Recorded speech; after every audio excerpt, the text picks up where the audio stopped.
Today, we're going to talk about an ancient story that is, honestly, a razor-sharp psychological critique of wealth and why we so often fail to see the people right in front of us. It feels like it could have been written yesterday.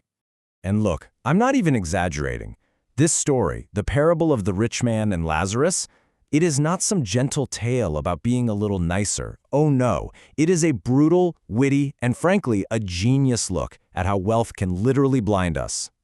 So, the story starts by painting a picture of one of the most extreme contrasts you can possibly imagine. We've got two people living completely different lives, separated by nothing more than a single gate. Okay, let's break this down, because the details here are everything.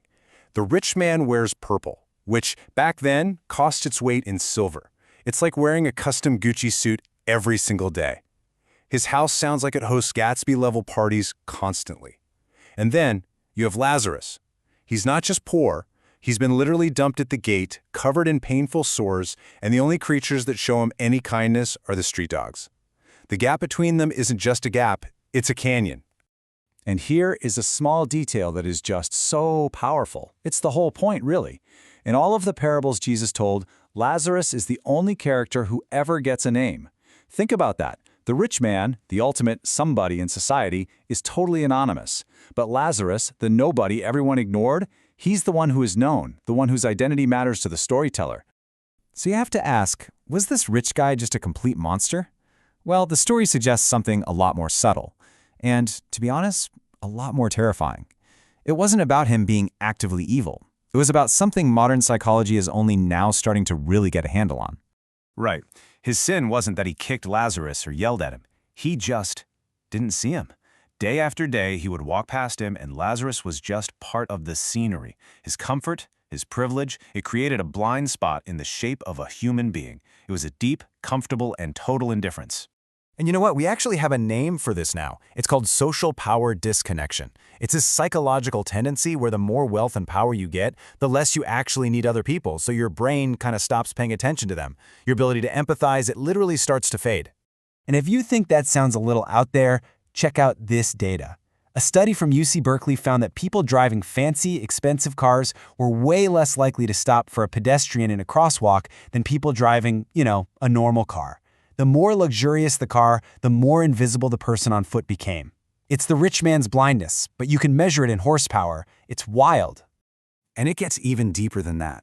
Other studies show wealth can actually create a neurological barrier to empathy. It's like the part of our brain with mirror neurons, the part that helps us feel what other people are feeling. It starts to atrophy. It just withers away from not being used. Wealth doesn't just change your zip code. It can actually rewire your brain.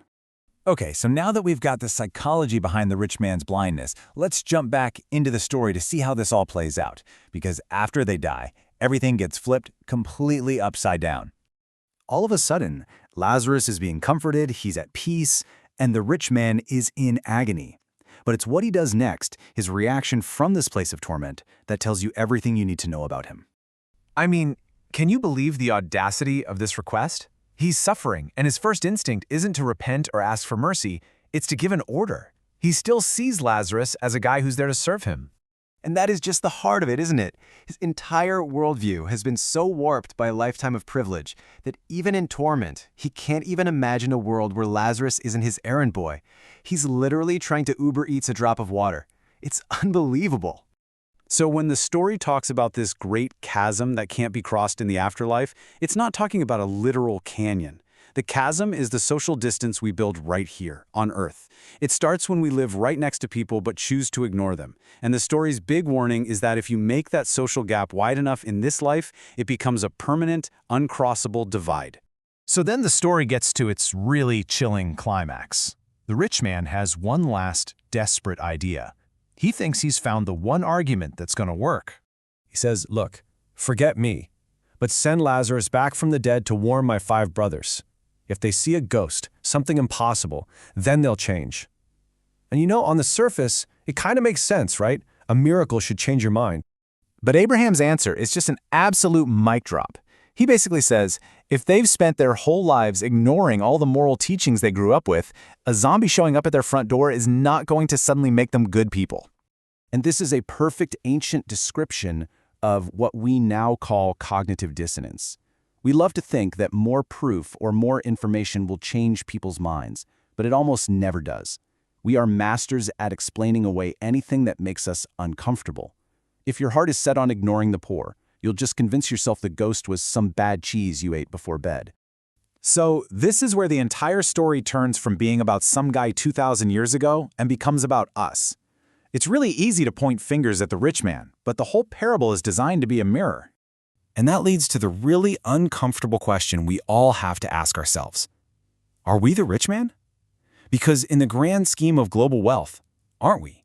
I mean, think about it. The smartphone or laptop you're watching this on right now, that is our modern version of purple and fine linen. We are all incredibly wealthy compared to someone else on this planet. And that means we all have a Lazarus at our gate, whether we choose to see them or not. And this is the story's final, devastating warning. The true cost of this kind of indifference isn't just that it's mean to other people, it's that it destroys us. It dehumanizes the person who is doing the ignoring. Every time that rich man stepped over Lazarus, he became a little less human. The very gate he built to protect his stuff ended up becoming a prison for his own soul. So the final, haunting idea is this. The real torment in the story isn't the fire. It's the sudden, awful clarity of seeing what your life could have been. It's realizing that you had the chance to be a brother to Lazarus, and instead, you chose to be a stranger. So the question it leaves us with is, what are we choosing to ignore at our own gates today?